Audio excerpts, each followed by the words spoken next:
자, 오늘의 키워드 먼저 말씀드리겠습니다. 첫 번째, 테슬라는 횟집이다.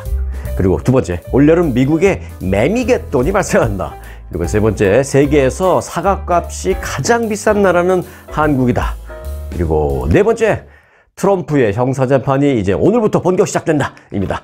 자, 오늘의 키워드를 먼저 전해드렸는데, 자, 첫 번째 키워드, 테슬라와 한국 횟집입니다. 이게 무슨 소리냐고요? 테슬라와 한국 횟집이 무슨 상관이 있을까요? 네, 상관은 없습니다. 그런데 그렇게 비유되는 표현이 지금 있습니다.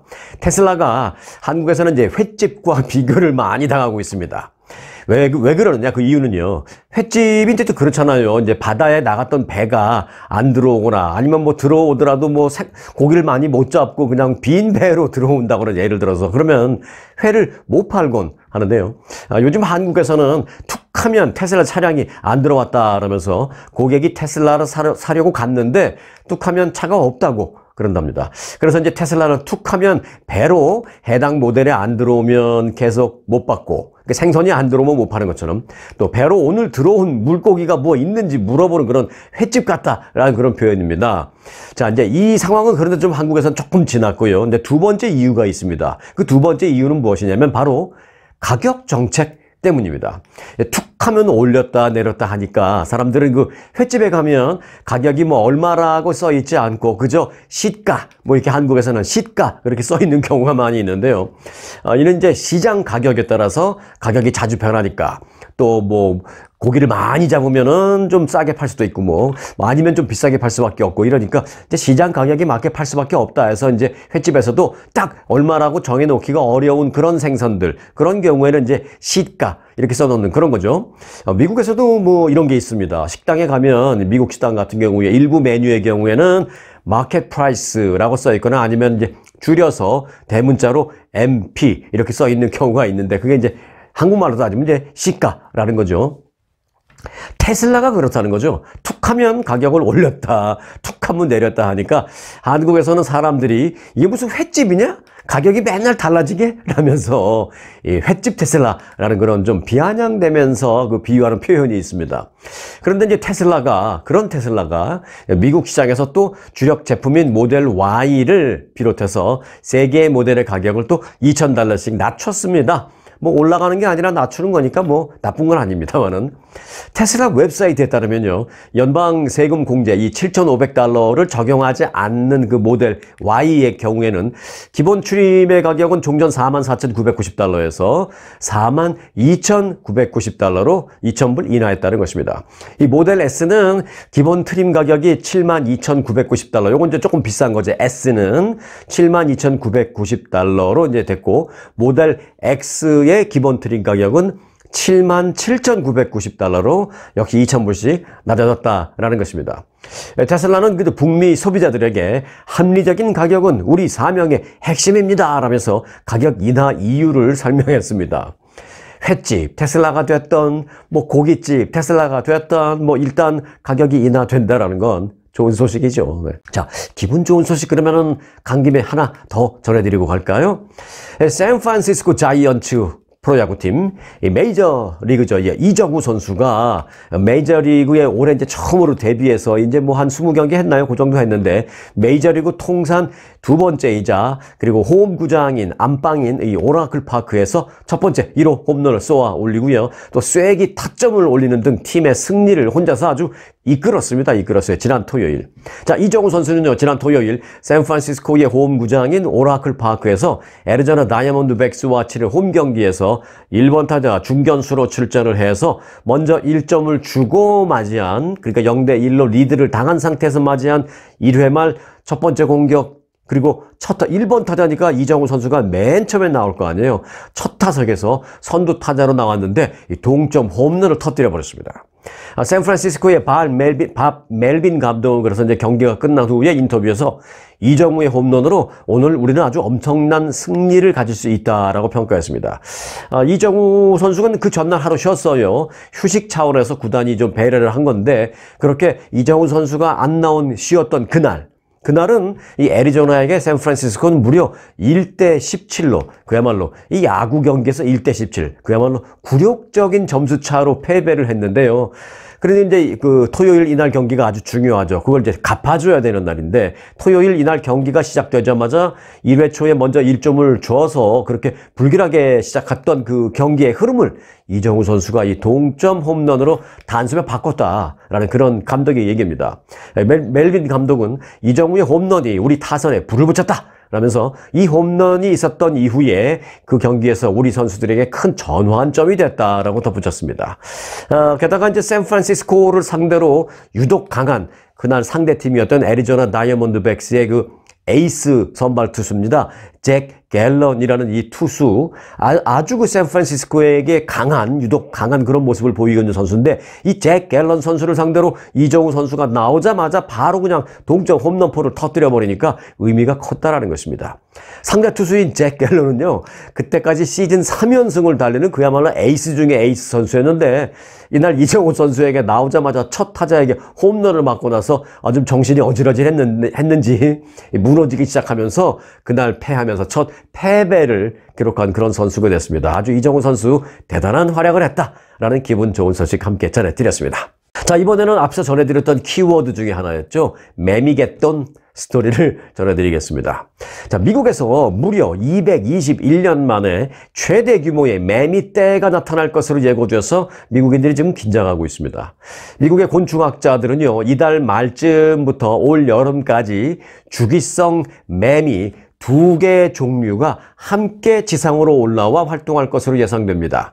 자, 이들 2개 종류의 매미는요, 한 종류는 13년 주기로 땅속에 13년 있다가 올라옵니다. 13년 만에. 그리고 또 다른 종류의 매미는 17년 주기로 땅속에서 나오는 그런 그 물입니다. 그러니까 이제 13년 주기, 17년 주기 이 2개 종류가 동시에 이 올라오는 것은 수학 확률적으로 221년 만에 한 번 있는 것입니다.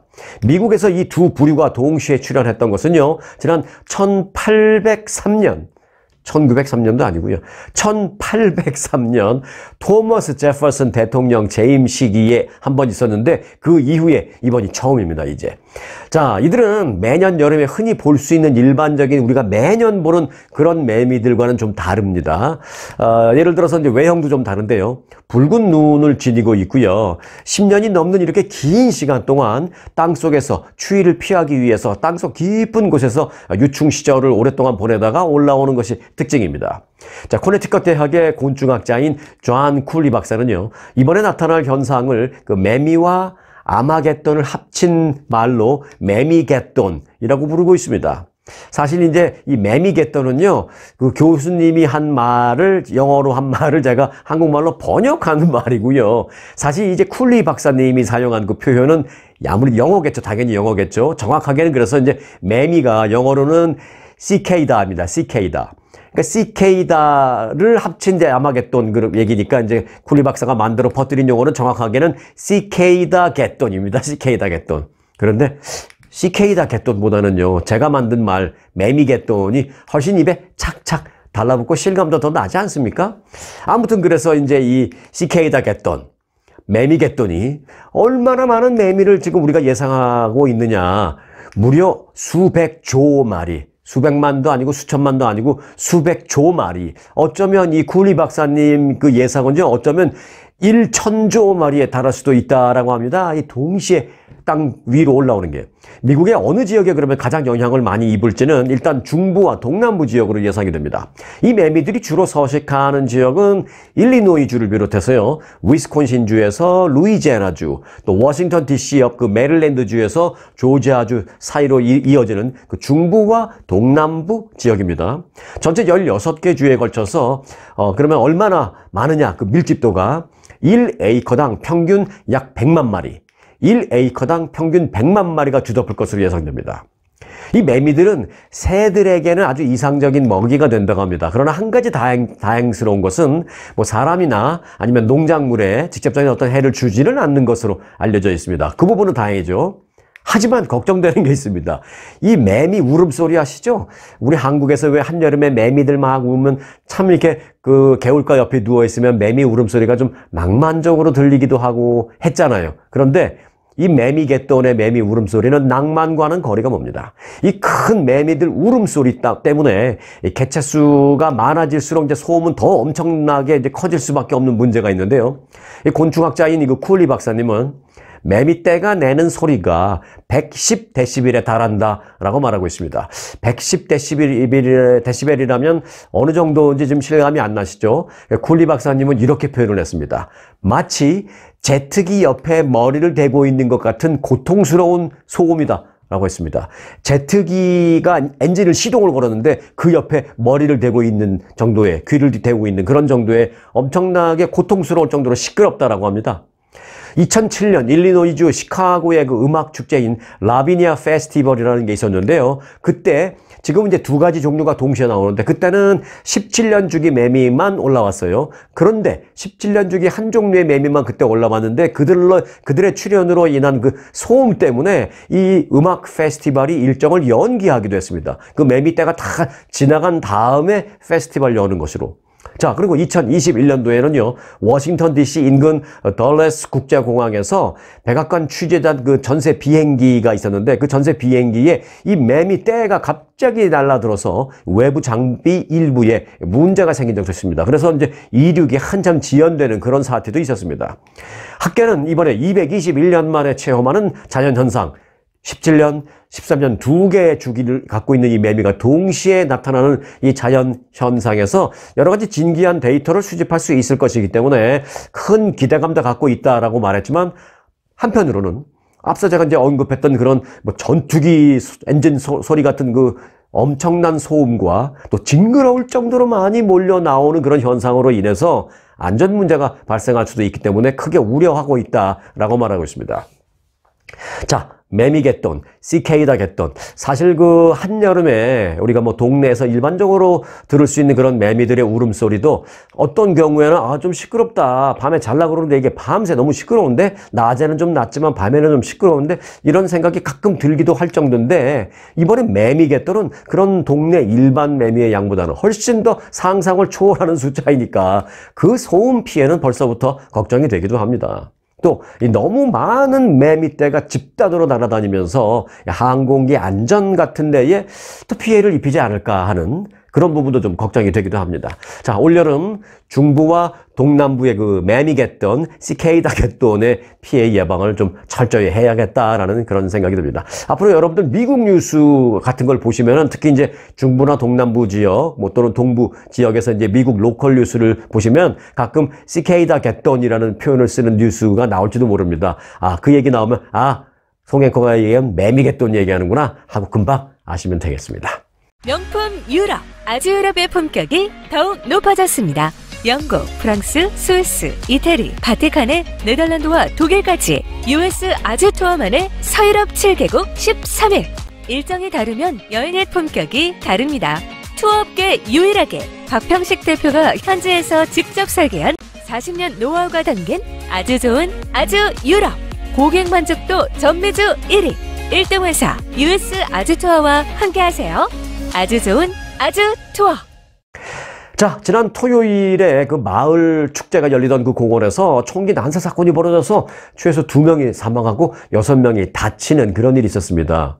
남동부 테네시주 멤피스 경찰은 지난 토요일 오후 7시 축제가 열리던 한 공원에서 총격 신고가 접수됐으며 현장에서 다수의 사상자가 발견됐다고 전했습니다.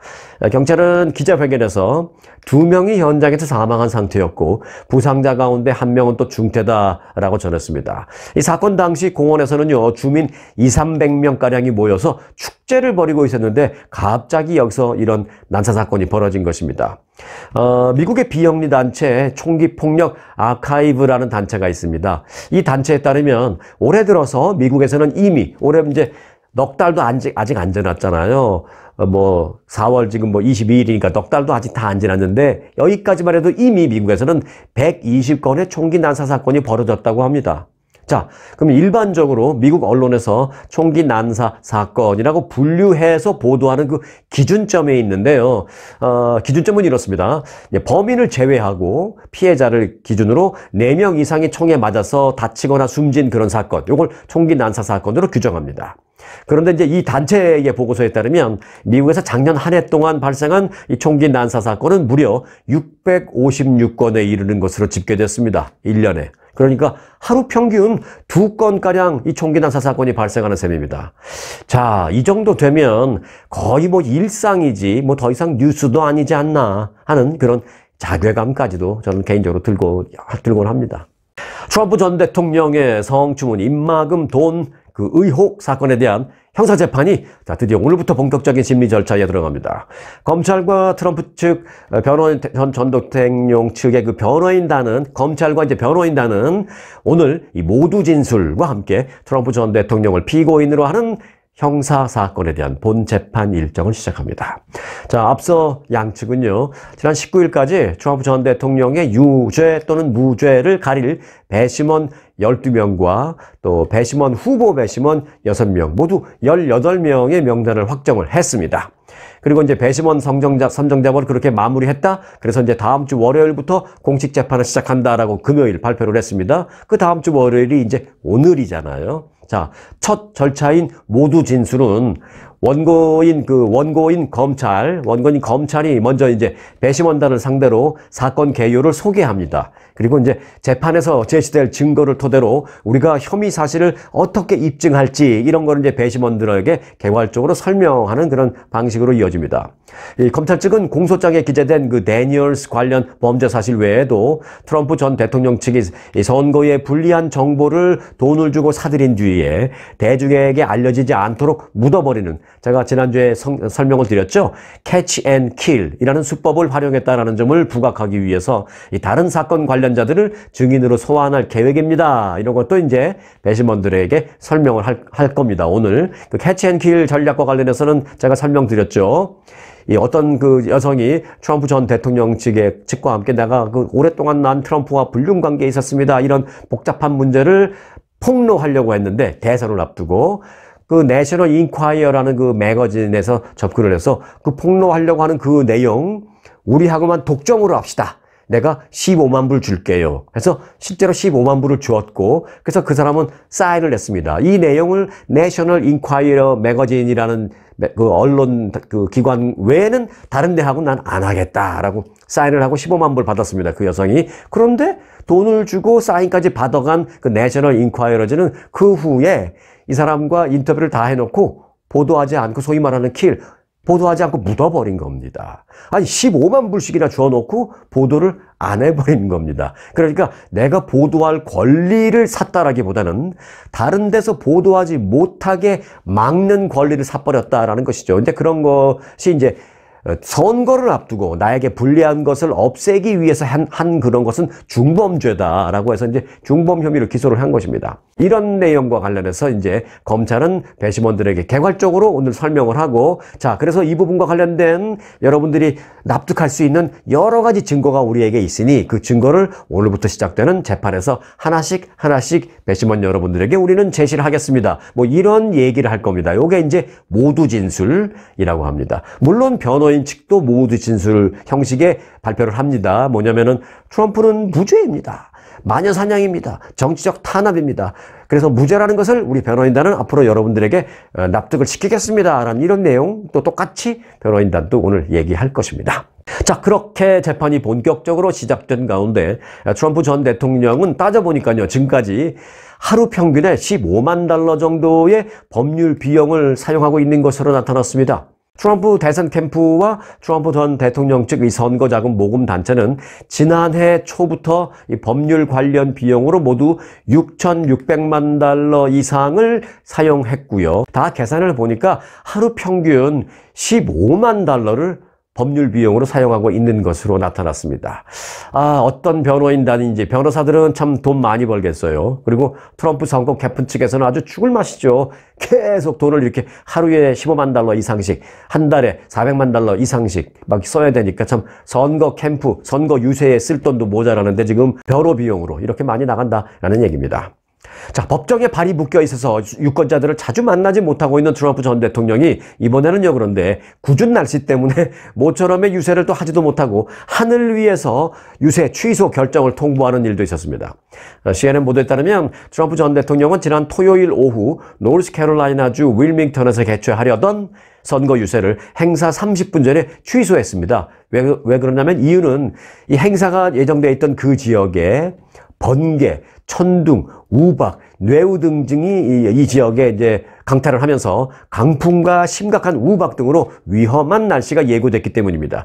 거기에 모일 사람들에게도 위험하지만 더 큰 문제는 트럼프의 전용 비행기가 내리지를 못할 정도의 위험성이었던 것입니다. 그래서 자신의 전용기에서 유세장과 전화로 연결한 트럼프 전 대통령은 이런 일이 일어날 수 있다는 게 정말 충격적입니다만은 우리는 모두 안전해야 하기 때문에 저희 비행기가 내릴 수가 없습니다. 그래서 오늘 유세는 캔슬입니다. 라고 하늘에서 유세 캔슬 통보를 하고 비행기가 돌아갔습니다. 폭풍, 강풍, 뇌우 때문에 전용기가 착륙을 못한다라는 얘기죠.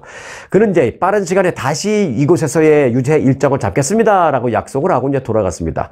이를 두고 이제 일각에서는요, 법원에 발이 묶여서 선거 유세를 제대로 다니지 못하는 이 트럼프 캠프에 날씨마저도 도와주지 않고 있네라는 그런 표현을 하고 있습니다. 자, 1980년 광주 5.18 민주화 운동을 세계에 알린 몇몇 기자가 있습니다. 그 당시에 그 내용을 기록한 영화 택시 운전사라는 뭐 반은 팩트고 반은 픽션이고 뭐 그런 얘기가 있습니다만은 송강호 씨가 주연을 했던 그 택시 운전사라는 그 영화도 있습니다. 거기에 나오는 그 기자는 독일 기자였는데요. 독일 기자 말고 뭐 미국 기자, 영국 기자들도 좀 몇 명 있습니다. 그런데 이제 미국의 AP통신은 뉴욕에 본사를 두고 있는 미국 언론사입니다. AP통신 소속으로 광주에 가서 5.18 광주 민주화 운동을 또 미국의 세계에 타전한 테리 앤더슨이라는 전 AP통신 특파원이 있습니다. 그 앤더슨 특파원이 어제 별세했다 라는 소식입니다. 향년 76세입니다. 테리 앤더슨 전 특파원은 어제 뉴욕주 그린우드 레이크에서 별세를 했다고 AP통신이 보도했습니다. 1980년 인구가 100만 명에 달하는 한국의 도시 광주에서 정부군이 이 반정부 시위대를 진압하는 사건이 발생을 했죠. 그때 이제 광주 시민은 계엄군에 맞서서 이제 도시를 장악하려는 시도를 하고 계엄군은 도시 외곽을 봉쇄한 다음에 도심으로 들어가는 모든 차량을 검문하는 그런 일이 있었습니다. 근데 이때 테리 앤더슨 기자는 사진 기자와 함께 둘이서 광주로 이제 가려고 하는데 검문을 이제 심하게 하니까 못 들어가게 하니까 그 광주로 택시를 타고 가다가 광주로 들어가는 길목에서 택시를 내려서 택시는 그냥 갔고 한 10km 정도를 남겨놓고 그 두 사람은 걸어서 광주로 들어간 것으로 알려졌습니다. 그래서 거기서부터 이제 광주까지 걸어서 힘겹게 이 바리케이트를 넘어 들어가서 취재를 시작한 것으로 알려졌습니다. 그 후 이제 9일 동안 광주에 머물면서 상황을 취재해서 AP통신에 송고한 것을 알려진 그 테리 앤더슨 기자가 안타깝게 향년 76세로 별세했다라는 소식입니다. 자, 이어서 보너스 뉴스 전해드리겠습니다. 오늘 보너스 뉴스의 제목은요, 제가 이렇게 지었습니다. 세상에서 사과가 제일 비싼 나라입니다. 바로 한국 얘기예요. 한국의 사과와 배 등 과일 가격의 폭등과 물가 소식입니다. 자, 식료품과 음료 등 한국의 먹거리 물가 상승률이 주요 선진국 평균 수준을 2년 만에 다시 추월했습니다. 주요 국가의 그 식품 물가는요, 우크라이나와 러시아 간의 그 전쟁이 촉발한 그 인플레이션이 좀 잦아들면서 정상 궤도에 대부분 들어선 반면에 한국은 여전히 과일이나 채소 중심으로 고물가가 계속되고 있습니다. 이 OECD가 집계한 자료를 보면 지난 2월 한국의 식료품 및 비주류 음료 물가 상승률은 6.95%, 거의 7%로 OECD 평균을 거의 2배 가까이 웃돌았습니다. 최근 한국의 먹거리 물가 상승세가 얼마나 심각한지를 보여주고 있습니다. 다른 OECD 회원국에 비해서 상대적으로 이제 가파르게 오르고 있다는 것이죠. 지난 2월 기준으로 본다면 한국의 식료품과 비주류 음료 물가 상승률은 통계가 집계된 35개 회원국 가운데, OECD 회원국 가운데 세 번째로 높았습니다.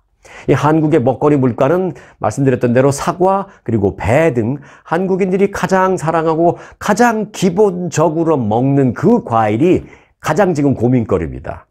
지난달 사과 물가는요, 무려 88.2%가 올랐습니다. 거의 90%가 올랐습니다. 어찌 보면 100% 가까운 건데 100% 올랐다는 것이 이제 딱 2배 오른 걸 100% 말하죠. 뭐 1,000원인데 2,000원을 올랐다. 2배잖아요. 그게 이제 100% 올랐다는 것입니다. 88% 올랐습니다. 그런데 더 문제는 식품 물가 외에도 소비자 물가를 끌어올릴 수 있는 요인이 지금 줄줄이 대기 중에 있다는 것입니다. 최근에 이스라엘 이란 그 충돌 이후에 그 불안한 국제 유가도 소비자 물가를 압박하고 있습니다. 이 강달러 기조에 따른 고환율은 이 수입 원재료 가격을 역시 또 끌어올려서 최근 그 줄줄이 오름세를 보이고 있는 한국에서의 뭐 햄버거라든지 초콜릿이라든지 일반 과자라든지 이런 가공식품의 물가를 더 밀어 올릴 수 있는 우려가 좀 크게 제기되고 있습니다. 지금까지도 심각하게 올랐는데 앞으로 올라갈 요인이 줄줄이 대기 중이라는 것입니다. 요즘 그 원달러 환율이 많이 올라서 미국에 사는 우리가 이제 한국 가서 달러 쓰는 재미가 있을 수도 있겠다라는 그런 말도 나오고 있습니다만은 한국의 물가 자체가 이렇게 많이 오르고 있기 때문에 환율 상승으로 인한 어떤 달러 쓰는 재미가 좀 상쇄돼 버리는 그런 상황입니다. 단 이렇게 물가가 오르는데 환율까지 오르니까 한국에서 미국으로 돈을 붙여야 되는 뭐 예를 들어서 유학생 부모 같은 그런 입장에서는요 아주 괴로운 상황이 되는 그런 셈입니다. 자, 여하튼 다 좋은데 뭐 환율 오르고 이런 거 다 좋은데 뭐 오를 수도 있고 내릴 수도 있고 이제 올라가면 또 어느 정도 정부가 개입하고 유가가 좀 안정되고 미국의 달러도 강달러에서 조금 약세로 돌아서고 이러면 이제 환율이 좀 내려가면서 조정이 되죠. 그러니까 좀 기대감도 있는데 여하튼 다 좋은데 사과나 뭐 배 등 아주 기본적인 그런 과일값이 이렇게 1년 만에 거의 2배로 뛰는 등 세계에서 사과값이 가장 비싼 나라가 됐다라는 이 소식은요 상당히 우려스럽습니다. 물가 중에 가장 중요한 게 이제 민생 물가이고요. 그 민생 물가 가운데서도 예를 들면 쌀 같은 주식, 그리고 이제 사과 같은 매일 먹는 기본적인 과일, 이런 게 폭등한다라는 것은 어떠한 이유에서도 정부가 미리 선제적인 조치를 취하지 못했다라는 반증이기 때문에 참으로 안타깝다는 생각입니다. 또 걱정이 많이 들고 그렇습니다. 이 한국에서의 사과값의 조속한 안정을 바라면서 오늘 영상은 여기서 마칩니다.